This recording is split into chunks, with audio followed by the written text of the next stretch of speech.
Good evening. As you know, my name is Robert Dijkgraaf, Director of the Institute. A great pleasure to welcome you to this talk about modern cosmology and the origin of the universe. Now, you know, at the Institute, we have research of all different kinds. And there's, of course, always kind of a healthy competition about the importance of your subject. And some people look back, down to early times, like the Middle Ages, or, Greek inscriptions, deal with matters of great importance on this planet. Small particles, the economy, philosophy. But of course, today's speaker, Matias Zaldarriaga, has the ultimate trump card. He not only looks back 13.8 billion years, he deals with everything in the universe, perhaps except this small planet. And so just being a cosmologist is a great thing. Now, of course, we all are aware of the tremendous developments that happened, say, even in the sciences over many centuries. And often you think, you wish back that you could live in the times when mechanics was created by Newton, or quantum mechanics, or general relativity. But it's quite amazing, actually, that we are living right now in, I think, a similar period that, I think many centuries in the future, people look back and people in 2015 were extremely lucky. They were living right in the time when the great breakthroughs in cosmology were made, kind of historical times. And this is true, and this is something I can't think of a better person than Matias to talk about this.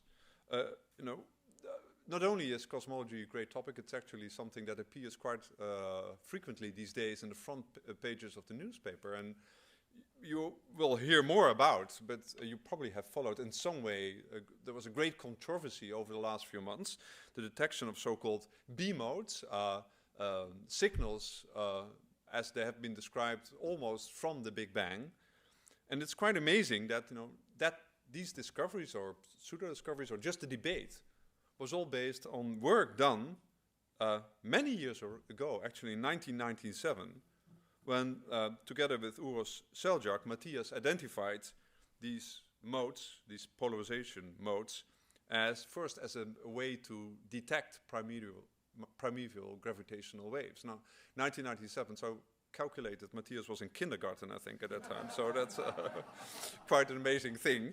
But that tells you that in some sense these are not only kind of historical times and wonderful discoveries, but they're also based on work done, theoretical work, by absolutely, truly excellent scholars. And we are extremely happy that Matias, as being one of the architects of this kind of standard model of cosmology that we're now discovering, is based here at our institute.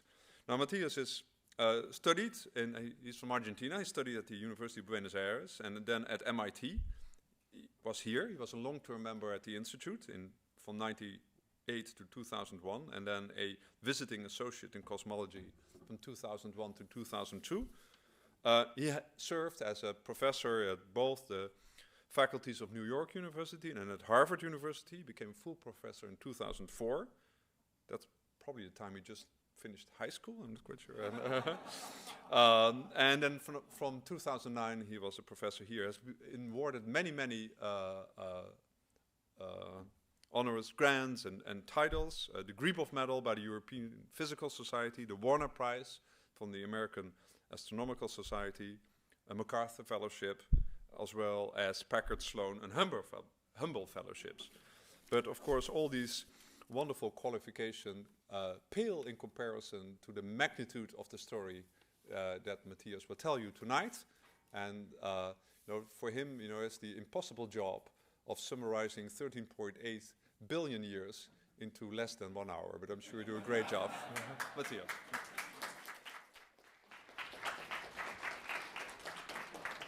Well, thanks very much, Robert, for that great introduction. So, yes, as Robert told you, we're living in, the last couple of decades have been great for cosmology, and this year has also been quite exciting for us. And there's many things that we study in cosmology, many open questions and puzzles, and there are various things that we understand very well, things that we understand less. And today, what I want to do is to take you to we think about things that happen very, very early on. Now, of course, I know that most of you don't think about cosmology every day, and so I will start by what we know closer to us, and try to walk you towards the beginning. And also, I want to emphasize the fact that as you go backwards in time, our ideas and our observations, our knowledge it becomes more and more dubious, if you want. So some of the things, I'm going to try to get to things that are more of the speculative nature. But before I will start to tell you about things that are much more solid facts. And I hope that you don't walk away thinking that everything is speculation, that I managed to divide in your minds the things that we know very well, the things that we know less. And there are things that we know very well about the present universe. There are things about the present universe that we don't know very well, but definitely as we go back, we know things worse and worse, of course. So let me start by trying to summarize quickly, as Robert said, our understanding of the universe as it is now, what we see out there, and give you a sense of how we figured out those properties of the universe. Okay, if you have to describe the universe, probably the first words that should come to mind is that the universe is incredibly big and that the universe is very old. The universe incredibly big is really incomprehensibly big, I would say. I mean, we get used to it, we work, but it's really very, very big. Just as, and incomprehensible in the same sense as, okay, we all know the United States is pretty big.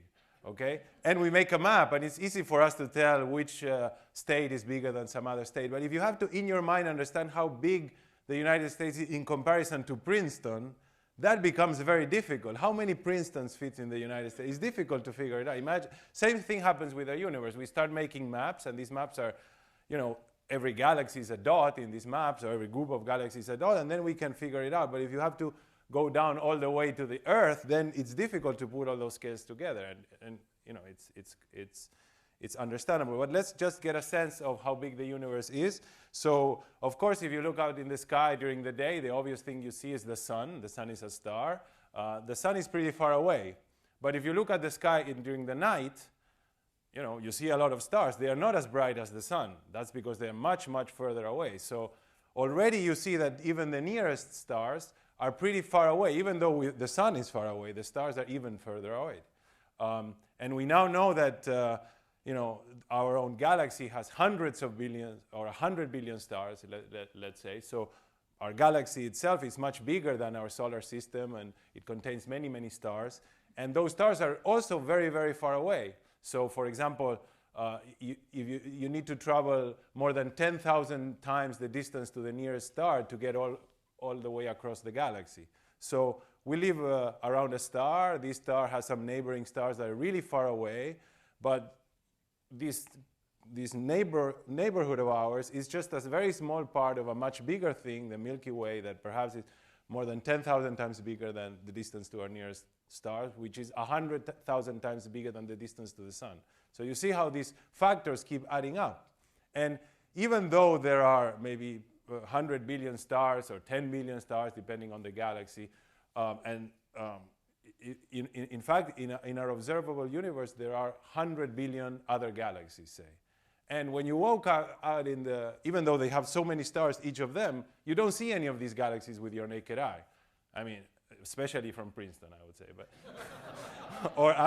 so people saw other galaxies, or they called them nebulae and so on, before the invention of the telescope. They didn't know what they were. But really, the identification that even the nearest galaxies were other galaxies only happened in the 20th century. And you know, one of the nearest galaxy that looks like the Milky Way is called M31, and it's perhaps 1 million times more further away from us than the nearest star is from us. And that's just our nearest neighbor. If we wanted to cross the entire observable universe, you would have to, you know, it's 10,000 times more than the distance to this nearest galaxy. So just to give you a sense, it's a very big place. And these factors of 10 keep adding up. And And this is just to describe the part of the universe that we actually see, what I will call the observable universe. Who knows if the universe continues forever or for a much longer distance. So the universe is a very big place. It's also very old. It has its age is around 14 billion years. For the historians, if we talk about the recorded history, I don't know, we talk of thousands of years, few thousand years, I don't know, I'm not a historian, 5,000 years, something like that. But our universe is 14 billion years old. So again, I could start going with the same kind of factors of 10, talking about dinosaurs and so on, but it's clear that the universe is very, very old, okay?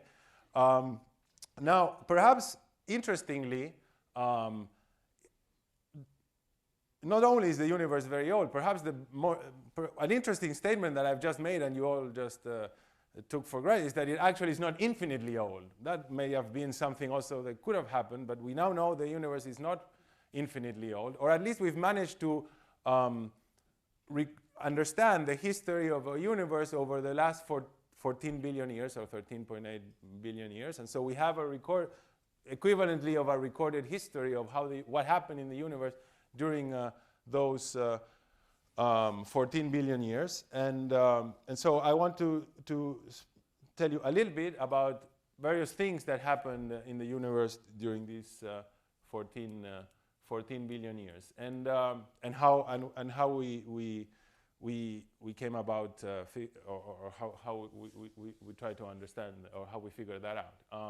So in addition to the universe today being very old and being and being very big, perhaps other properties that you might associate with space is that it's very cold, it's very empty. So at the beginning of these 13.8 billion years, if we go back and we see the universe as it was 13.8 billion years, it wasn't cold, it was incredibly hot. In fact, probably much hotter than any temperature that we have been able to produce in the laboratory. It was very dense. It wasn't empty. I mean, we think of space like empty space, but the universe at the very beginning was very, very dense. And today we would also say the universe is very inhomogeneous, and by that we mean it's very different from place to place. The Earth is nice, the sun is very hot, empty space is very empty. So things are very, very different from place to place. If we go back in time, the universe was hot, it was very dense, and also it was very homogeneous, almost the same everywhere, not these big differences than we see today. And the other last property of the universe that I wanted to mention now is that the universe today is expanding. So it's getting bigger, or the region of the universe that we see is getting bigger and bigger. Things are moving away from us. But it's, again, something that is not so easy to observe. It was discovered in the 20th century. You go look at the faraway galaxies and you see that they're moving away from us. But it's a kind of a slow process. It would take 10 billion years for the universe to double in size, something like that. If you go to the beginning of the universe, every fraction of a second it was doubling in time. Double, double, double, double, double, double. So it was hot, it was expanding extremely fast, it was very dense. So 14 billion years ago, the universe was completely different. And things happened, it changed a lot during this period. Eventually, things started to form, galaxies, stars, etc.,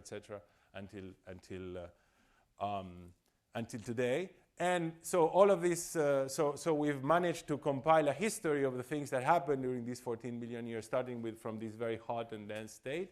And we also managed to observe some of these things as they were to happen. So I think it's important to, the first point, one point that I want to make is that in this sense, cosmology is like a historical science. We try to figure out what happened, okay?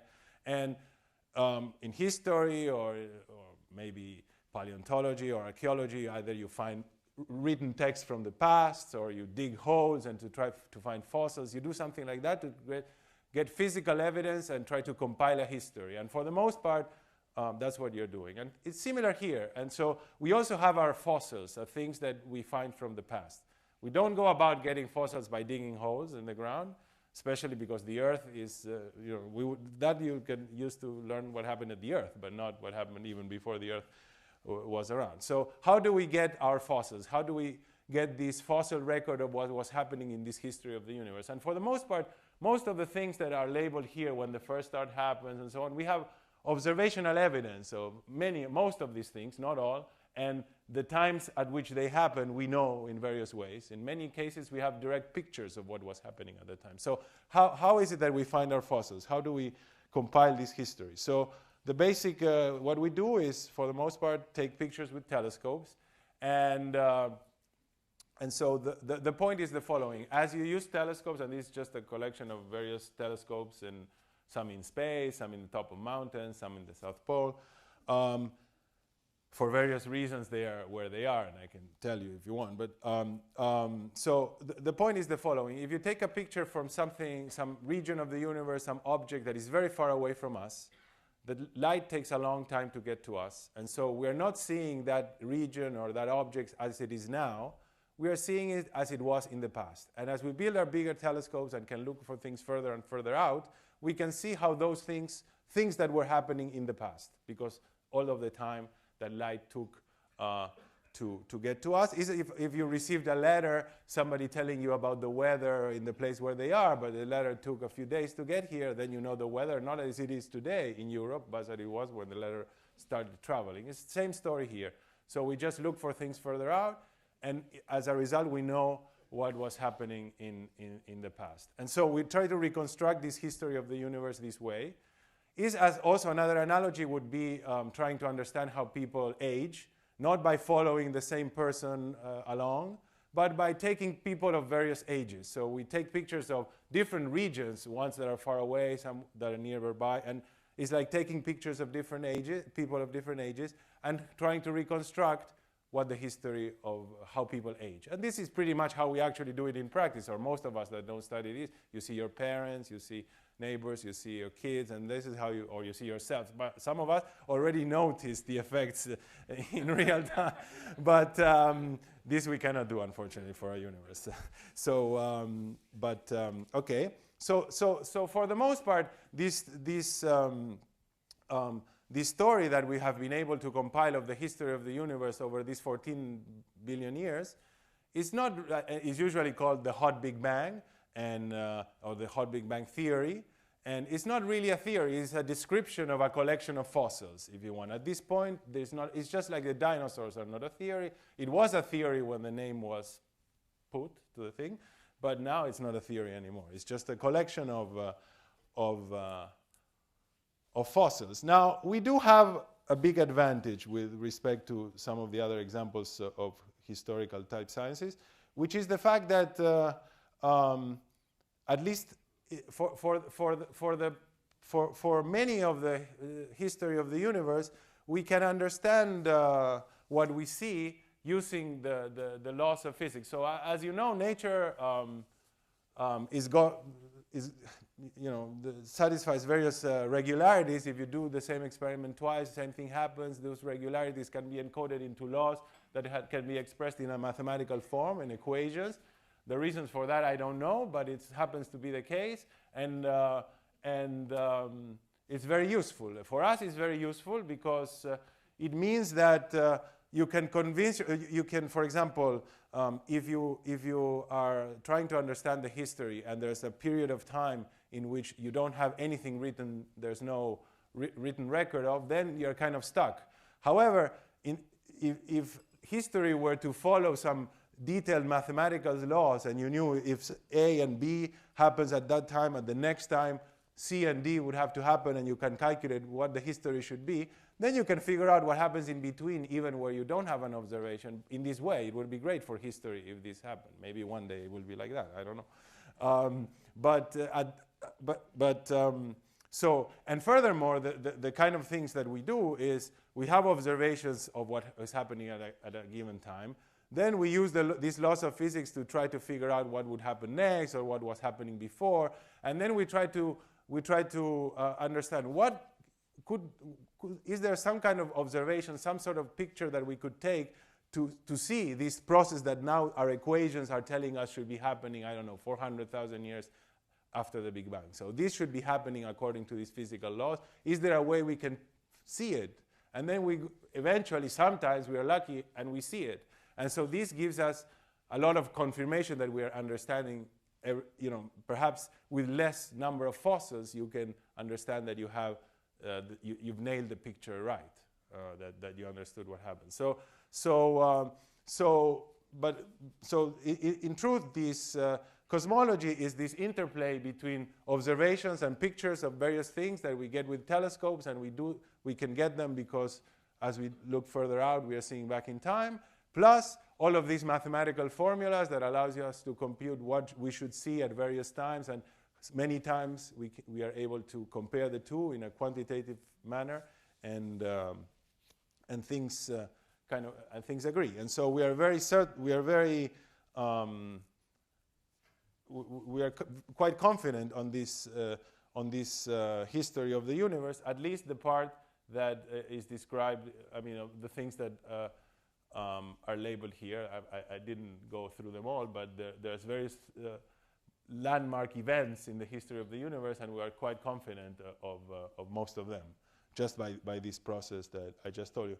Not to say that there are not things that we don't understand in this part of the history of the universe, and I will mention briefly some of them.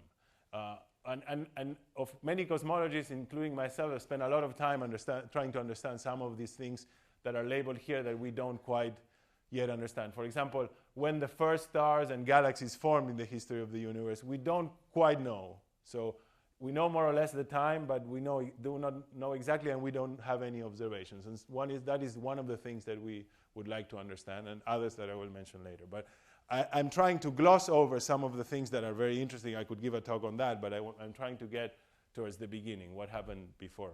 Okay? Let's see.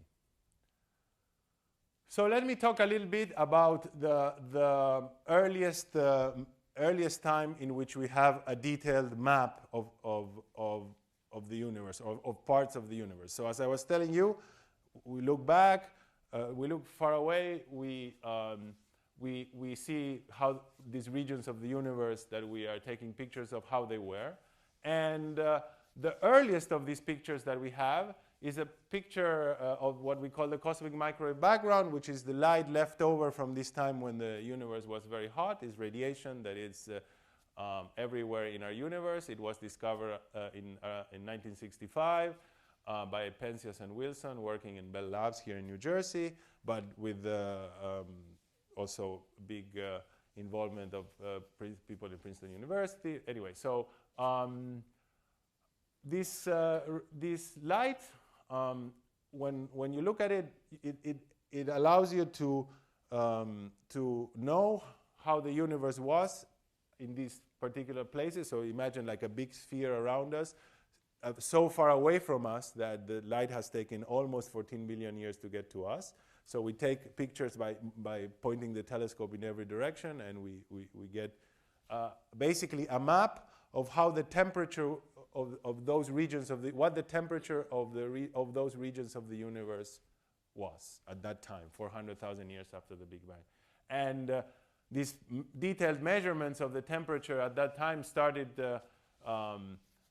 So the idea that you should go after these measurements to try to map how the universe was at this time, and the original calculations of what you might see started in the 80s.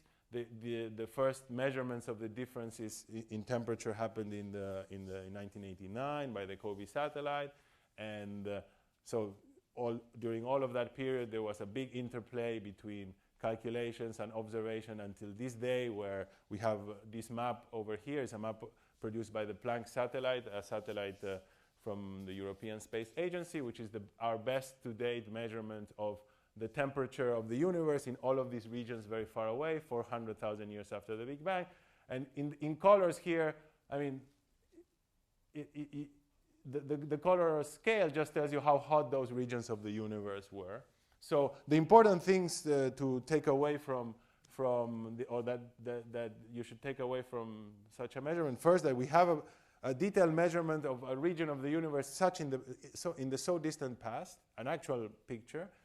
The second thing is that, even though you see things here, hot, cold, red, blue, if I were to tell you what the differences in the temperature between the red and the blue are, they're really very small. That's the main thing to know. I mean, the scale has been stretched enormously here so that you see something, But this cosmic microwave background, we associate with it a temperature of 3 degrees Kelvin, and the changes in temperature from one place to the other here are in the order of 10 microkelvin, so 10 parts per million. So the temperature in the universe at that time changed only in 10 parts per million, as you see in different places. So this to be contrasted with today, where, as I was saying before, things are so inhomogeneous. You have empty space, planets, stars, galaxies. At that time, everywhere was almost the same. The only small differences were on just 10 parts per million, in the 5th decimal place. So very, very small differences.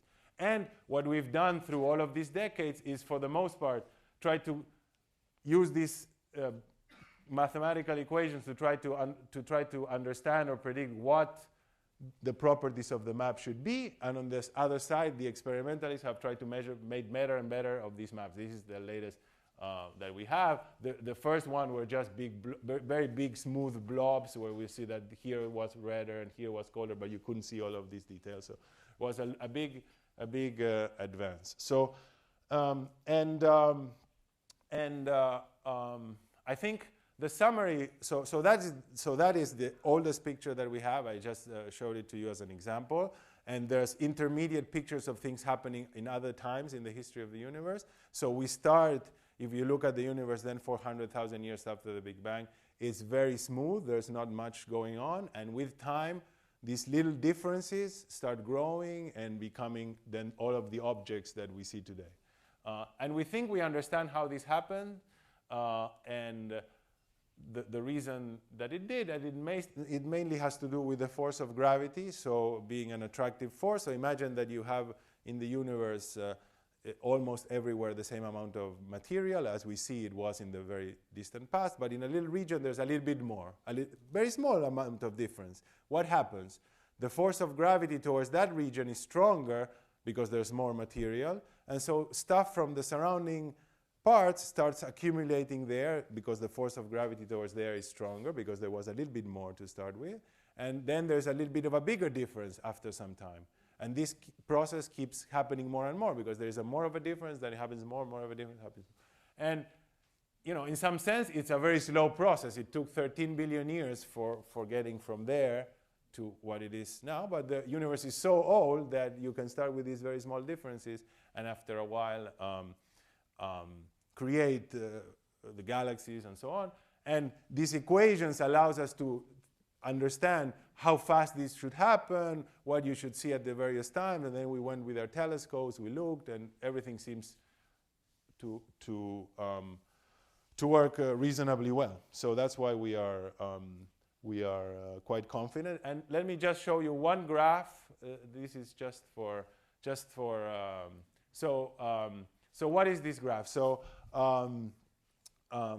it is just to impress the following thing upon you. So since the 70s, people started to compute what should be the properties of this map of the microwave background that I showed you, the one with the red and the blue dots. And the kind of calculations that we were doing, or people starting in the 70s, and we all did at some point or another, is to ask the question: if you have a region that was hot, how likely it is that if you move away from it, the next region should also be hot or cold? This was the kind of question that people were asking, and they computed how this should be, how more probable it should be to be hot or cold as you move away from a hot place, from a cold place. And that is some calculation that you can do. And when you do this calculation, one way of presenting this calculation is with this curve. I will not tell you very much of the details, but the red curve is the result of these calculations. Okay, so that in some sense encode the probability of seeing something hot if you are centering around another place that is hot, and so on. The important point that I wanted to show you is that this result of this calculation is the red curve. And the result of the measurements after many decades, the calculation started decades before the measurements, it took a long time, is the points, okay, that have their own error bars. This is the latest from a couple of weeks ago from this Planck satellite. So we not only have a picture in words, but we have a picture in equations. These equations turn to graphs. The graphs can be compared with measurements that are the points, and they work. Okay, so this is I mean, you really need to blow. So what we now do, the agreement is so good, is that we zoom in, we amplify just the difference, and here we just plot the difference and just zoom in, zoom out a lot, because if not, we don't see anything. It looks so good. And we all obsess about the places where things are a little bit fishy and so on. But but you see, that's just. I wanted to convey that it's not. It is both these observations and calculations that go together, not necessarily in sync in time. Usually, a lot of the calculations are done before the observations and motivate the observations, motivate people to go measure this, because they realize that if they were able to measure this, they would learn this, and that, and so acts as a motivation. Decades later, people manage to measure it, they learn this or that. Sometimes discoveries happen without the calculation, so we've been surprised for things that we didn't expect. So both things happen, but it's so it's quite so before I move more to the beginning, let me just acknowledge the fact that this history, we've had surprises, and there are certain things that we want to understand more and that I'm glossing over. And let me just say, in order to compute this curve, what goes into making this computation? Well, as I told you, these laws of physics, but I also glossed over something else. Imagine you wanted to know what happens if you drop something from here. Well, you learned probably in high school how fast things start to move as they drop from a certain height, depending on blah, blah, blah. But if you wanted to know what will happen, you would need to know if this is a block of rock or if this is made of glass, okay? So I need to tell you not just, and you know, the laws of physics will tell you, depending on the material, what will happen, but you need to know the composition. You need to know what you're doing and also the height from which you're dropping it. So it's not just how gravity works, if you want to know. You need to know the initial height, so the initial conditions, and what is it that you're dropping. So same thing happens here. In order to produce this curve, is the force of gravity that's the main player or one of the main players. But I also need to know what the universe is made of. Like, is it glass? I mean, and in the case of our universe, what it's made of, the regular atoms, we now believe, are just a very small fraction of the whole thing. Okay? So in order to make this curve nice, we need to postulate the fact that there's a lot of stuff in the universe that we have not yet discovered in the laboratory. And I will just move on from there, okay? But before I move on from there, let me just tell you that this is not a surprise, okay? I mean, this is a surprise. But the fact that when you discover certain things in one area, you might not have discovered them in the laboratory. First, it had happened in the past, of course. Things were discovered in the stars before they were discovered in the laboratory, and vice versa. And it's just a matter of the technology, right? So when we can make, and the technology and the kind of processes that are happening, and so sometimes you get lucky, and by pointing your telescope, you see something that you hadn't figured out in the Earth, because in order to produce it in the Earth, that your technology is not good enough. Sometimes it's vice versa. There's nothing that says that all the discoveries in the various fields have to be synchronized, okay? It makes no sense. So it's obvious that at any given point, there will be things that you discover in one place that you didn't see in the other, and vice versa. So in that sense, should not be a surprise.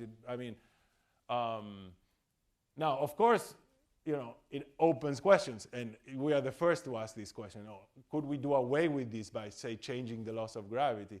This is the first thing, you know. Could we scrap the whole thing and do something else and get, I mean, of course, this we try to do also. This, if we manage to do that, we get famous, okay? So it's not that we try to not to do it, but we try, eventually we give up, and so that's how it goes.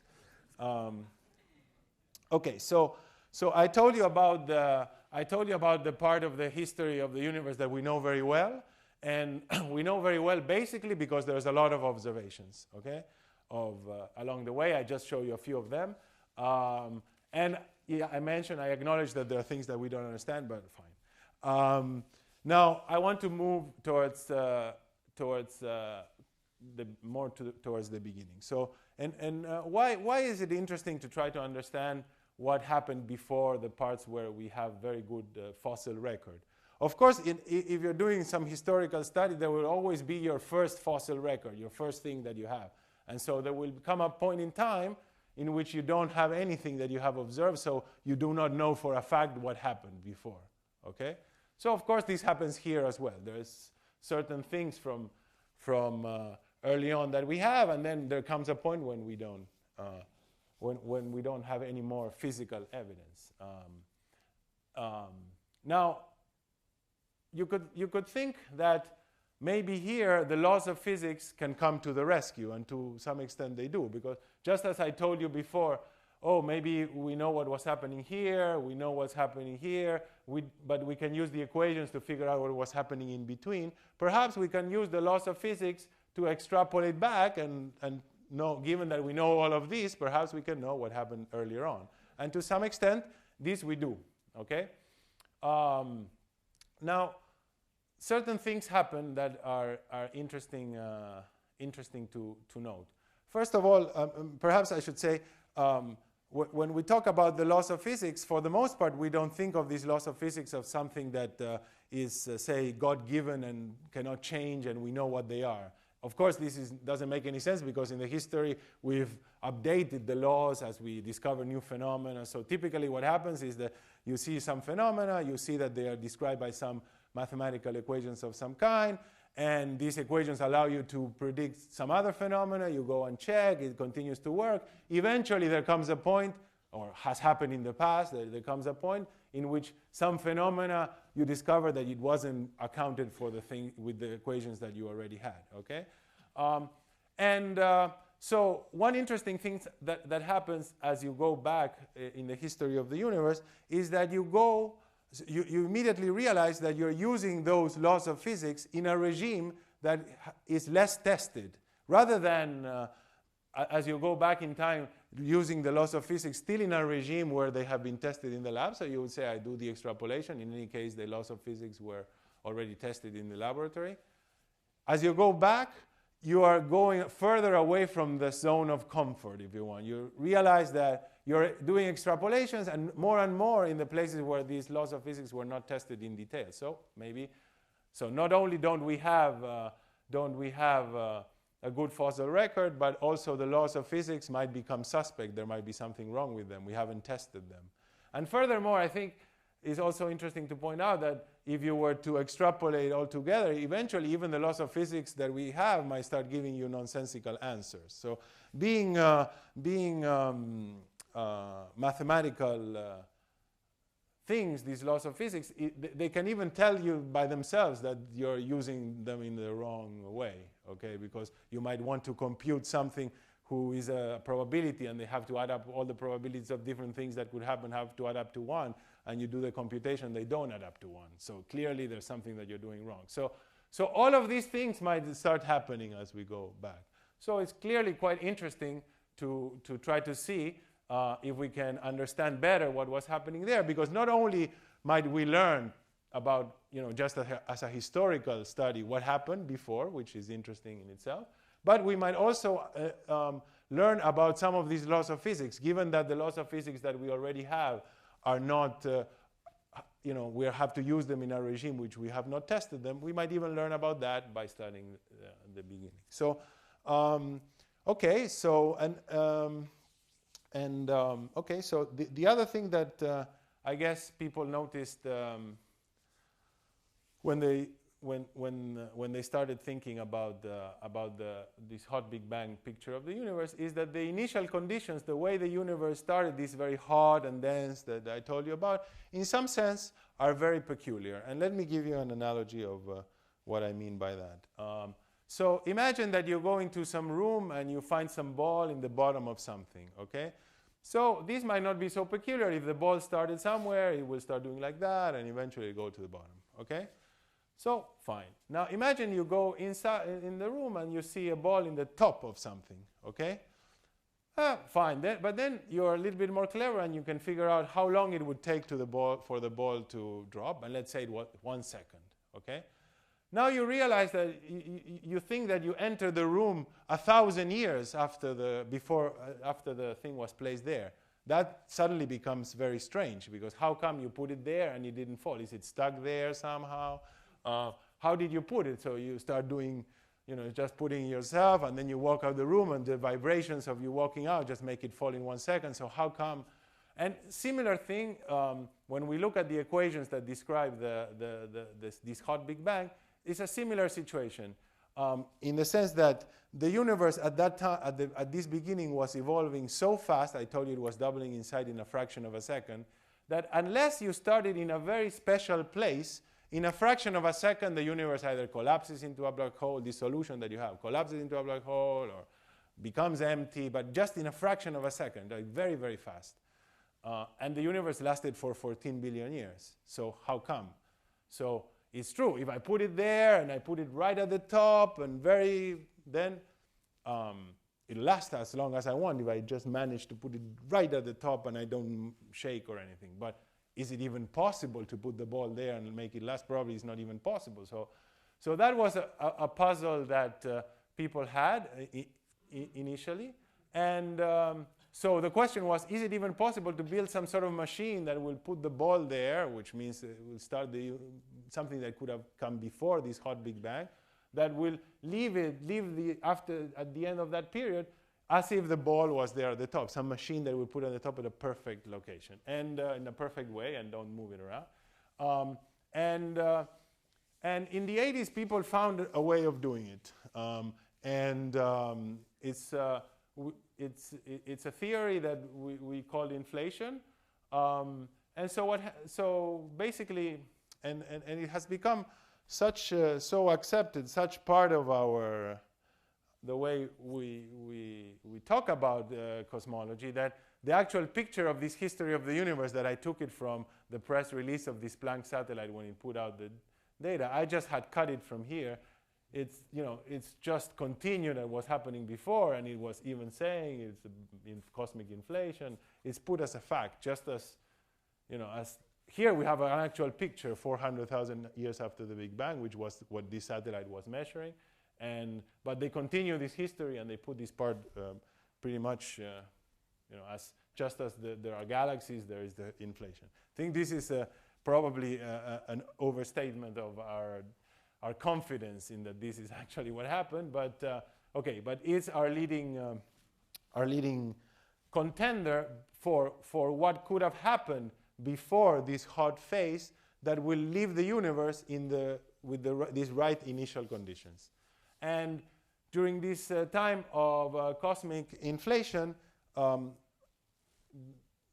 what happens during this time is that the universe expands very fast, and the reason that in simple terms, the reason why the universe manages to last so long is that you make the universe so big. So in reality, you take a very small region during this period of inflation, you make it so big that it lasts much, much longer for something bad to happen. So in this idea of the inflationary universe, you're producing a universe which is quite much bigger than the part that we can see.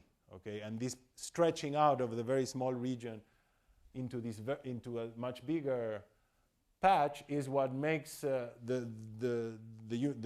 universe that you create last so long and solve some of these original mysteries.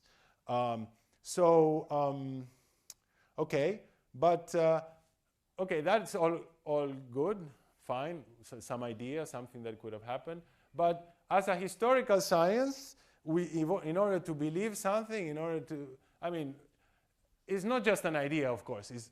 All of these ideas always come with equations. And so it's something that solves the equations of general relativity. So it's not just some words. But in any case, at some level, it's some ideas, some equations. I mean, it's better than just words, but it's not something for which necessarily, or the question is it something for which we have some evidence? Being a historical science, we want to have some fossils from this period. Okay, so the question: can we get some fossils from some period before this hot Big Bang phase? Can we have something from this time? And if we can, perhaps we can contrast it with these ideas of inflation or whatever came before. Okay, and the good thing is that we do actually have some fossils. So I told you we have the earliest pictures 400,000 years after the Big Bang. In reality, there's nuclei that were formed in the first few minutes that we also can observe. But now I'm telling you that they're really fossils from even before that, created during this period, okay? So what are these fossils? And these, we discovered them, as I already told you, in reality, we discovered them, starting measuring them in the early 90s. And they are these differences in the temperature of the cosmic microwave background. What we managed to, what we realized, what we discovered by studying them very carefully, we became convinced of this around the end of the 1990s, was that these small differences in the temperature that we are seeing in this map cannot be produced during this. So we see that map and it has these small differences. Those differences were put in place not during the normal phase, but whatever came before the hot Big Bang. It cannot be produced. Whatever you do with the equations, once the universe is in this very hot phase, expanding phase, they can never produce these ripples as the way we see them. So those ripples were produced before the hot Big Bang, were produced with whatever came before. And here is also the amazing, I guess the reason why most of us, or many of us, don't feel so bad about adding this in the beginning as if it were a fact. Because the following thing happened. As I told you, imagine this inflation as something that managed to put the ball into at the top of this thing. Well, it had to hold the ball in some way, so it should maybe leave some marks on the ball. Okay, and so the people that were managed eventually to create a machine that will drop this, and they also figure out the kind of marks that they would leave. They calculated that in the 80s, and indeed those marks are nothing other than these ripples. Okay, so and the properties of those marks, the properties of these ripples, are the same properties as were calculated by people trying to do this. So they managed to put the ball there and leave some marks, and these marks were discovered with the properties that they said decades later. Okay, so that's the reason why many people are quite surprised. I mean, I think that there's positive evidence for this. I mean,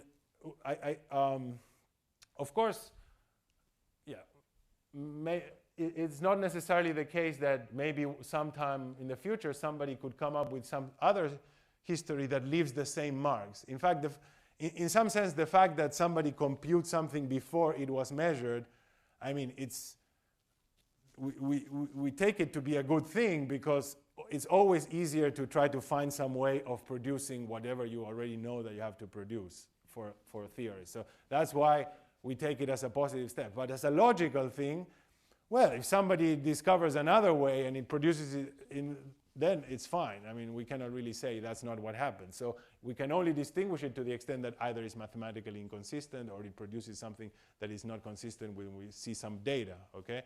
But in any case, when generally we predict something before it's observed, we also give it some extra bonus points, if you want. And I think it's fair, okay? Okay, so there are these fossils, these small ripples, and have been measured with great detail over the decades, and they are similar to the properties are those that are predicted by this inflationary model. But another very interesting thing about inflation is that it also said that there could be a second fossil, a second thing left over from this period. And this is what we call a stochastic background of gravitational waves. So light is the waves that are associated with the force of electricity and magnetism. Associated with the force of gravity, there are other waves called gravitational waves. And during this period of inflation, those gravitational waves supposedly could be created, or work, if you follow the equations, are created. They would be left over in the universe. They were flying in every direction. And perhaps we can find them. They are fossils from that time, a second type of fossil. And in some sense, it would be good. Let me give you an analogy. Imagine that you were studying the dinosaurs. Probably this is not what happened, but in any case, let me just invent some story. And you find some bone of something that looks like either a leg or an arm. So it doesn't have much of a detail. But if you want to claim that they're dinosaurs, if you just have some bone with some shape like that doesn't even have the ends of it to know how big is it's difficult to be so sure, because the bone doesn't have so much information. The fossil that we have already seen, these ripples, in some sense is like this. The properties that we have seen are nice, but they're not so complicated, not so detailed that we can be completely sure. It would be much better if we find the head of the thing, okay? That will seal it. And in some sense, these gravitational waves are like the head, okay? So if we manage to see them, then we would be very convinced. Of course, I mean, just like I guess when you're looking for bones, there's no guarantee that if you dig a hole in the backyard here in Princeton, you'll find the head, okay? And you can, now, even if somebody told you there were dinosaurs and they give you a spade, you start doing like that, you're not going to make much progress, okay? So whether we find the head or not depends on a lot of things. And it would be great if we can find them, but maybe we can find them, and in some sense this depends on our technology and so on. But the point was, and that's what Robert alluded to, we realized that these gravitational waves left another imprint in this cosmic microwave background, that if the bone was sufficient, if the head was sufficiently large, not for every kind of head, okay? If it's a tiny head, it wouldn't work. But if the head is sufficiently large, we should be able to see something additional in the microwave background, okay, in the polarization of the microwave background.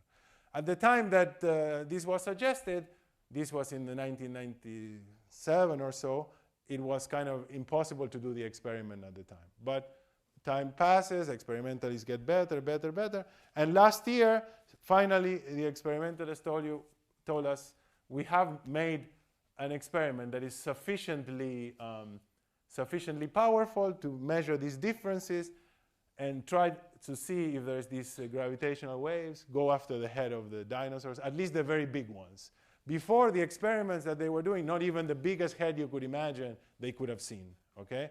But now they can see the big heads is in our reach, they said. In fact, they didn't say that. They said, we built it, we went to the South Pole, we took it, and not only did we manage to make this great experiment, we saw the head, okay? And so it was all over the news, as some of you might have heard. This happened roughly a year ago. And within this year, unfortunately, it wasn't the head. It was something else. So don't believe everything that you see in the newspaper, okay? I mean, this, this probably happened in March of last year, that they announced that they saw the head. Already by June, this is from June, they were hedging in the news. This is as seen by the newspaper. Then I can tell you as seen internally, because the fact that the head wasn't a head, but it was some other thing, started emanating from here, started emanating from one of the members here at the Institute for Advanced Study, who started digging, trying to check, and he realizes that it was not correct. But so anyway, so by June it was hedging, and the last week it was official. The new study says the claim was wrong, and they are authors of the new study, so the same members of it. So by now and there's a long. I could talk about this, but it's not so interesting. So it's just some sociology. We live in this world of blogs and blah, blah, blah. Things get out of control. But on the other hand, it's not such a bad story. We thought we had something. We built a great experiment. It was checked by other people, and they didn't. The big head wasn't there. And okay, that's kind of disappointing. But this the good thing is that they managed to make experiments that can go after heads. And the big one was not there, but now they're continuing to build ones, and to the extent of their ability, we will search a big range in the sizes of this second fossil. Okay, so so I told you a little bit about inflation, about so we're very so these are very exciting time. Let me just say, because we are going to know if these fossils are there or not, and the experiments are there now. They are getting, and so in the next couple of years, the question will be settled. So it's a great time.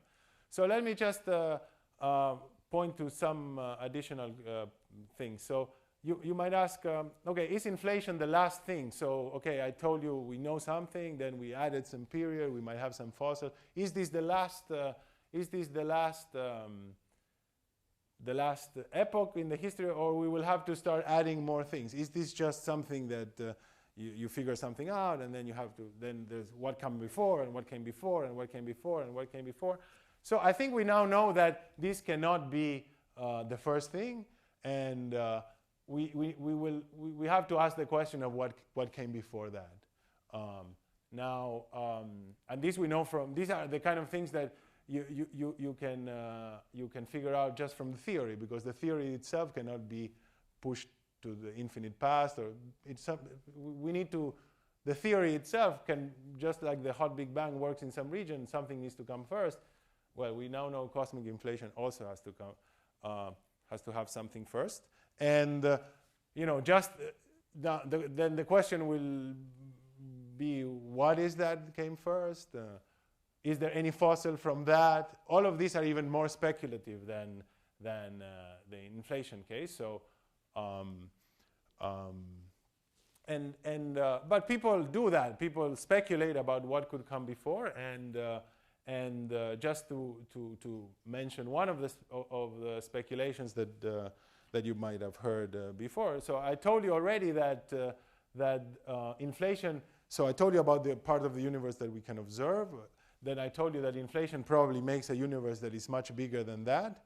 And we now think that even that universe, or perhaps, it's not that we don't have, anyway. So one possibility is that even this very humongous inflation universe created by inflation is just a very small part of something even much bigger than that people tend to call the multiverse or something like that. So even so this is just a cartoon. So you might think of our universe just as a little bubble on a much bigger thing. So even this inflationary universe that I talked to you before, that is very big, is even a small part of an even bigger, much bigger thing. And interestingly enough, perhaps not only is the universe then, or whatever this structure is, even much bigger than that, even the laws of physics might be different in these different bubbles. So things could be, just as we are a small part in this could be gone, even our universe could be a small part of something much bigger, and the properties that we see might just be one of many possibilities that even occur if you were able to see what was happening very far, far away. Unfortunately, we don't have evidence of this, other than the fact that this is a possibility, because, as I was saying before, we play with these equations all the time. This is a possibility that is, solutions of the equations that we have, and they can be matched with the things that we know. So to the extent that, so this is a logical possibility, more than just a logical possibility. It's a possible solution of the equations that as we have them now. But this is, just as this is a speculation, there are other possibilities, and so exactly what came before, we don't know, but it's a question that we need. We know that if we wanted one day to have the full story of we will need to ask. Now, you might think that the last point that I want to make before finishing, you might think that it's obviously the case that there will always have to be something before. So this is a never-ending story. I told you about this. It's great, It's great to know the history, but always there was something before. Always was something before. Perhaps it's like this. I don't know. But it doesn't need to be always like this. There might be other possibilities, and I'll give you an analogy. So in the past, when people saw the universe and saw how complex it was, they always thought, if I have some history of the universe that will lead to something very complex, well, the beginning also has to be very complex, because in standard classical physics, for each, there's a one-to-one relation between the beginning and the end. So if you want to make something complicated, the beginning also has to be complicated. And so there seems to be not much explaining power in the whole thing. If you want to form a galaxy here, you will need, at the end, you will need to, in the initial conditions, create something there by hand to eventually form the galaxy. So the same amount of information needed to describe what will happen, you will have to put it here. And so, however, with the advent of quantum mechanics, we know that that's not the case. So even the question, the whole question became a moot point that we don't never discuss about. And it was already even realized by Dirac, the founders of quantum mechanics, the fact that the fact that quantum mechanics is stochastic in nature can make it such that it gives a natural explanation for how you can end up with random things out of some very simple initial, complicated things out of very simple initial conditions. And in fact, this mechanism, as you know, in words described by Dirac in his lecture, is what inflation is using to create these perturbations inside of it. If you open the hood of inflation, at the end of the day, is using this. So, so that's an example of a question that seems obvious, but eventually disappeared because we understood things. And perhaps this question of what came before, what came before, what came before, eventually may be a question this just disappears. Not even interesting because we understand things in a different way, and we talk about time in a different way, or time doesn't exist, or I don't know what's the solution. Of course, if I knew, great, but I don't know. But it's not obvious that these questions have to go on forever. Maybe one day we understand something, and the questions that we ask are completely different. So anyway, so let me finish by saying then that just to summary, we have a very detailed history of the universe as it happened in 14 billion years of evolution. It has changed a lot. We have pictures from along the way, and we are now trying to understand what happened before this hot Big Bang, this expanding and hot phase of the universe. We have a candidate. We have fossils from this epoch that we are studying with great detail. We have a potential second fossil that experiments are now able to go after. And so we will hope that in the next few years we'll have even more to say about this period. And maybe we'll continue to speculate, and hopefully in the decades to come, we'll push this further and further back. Thank you.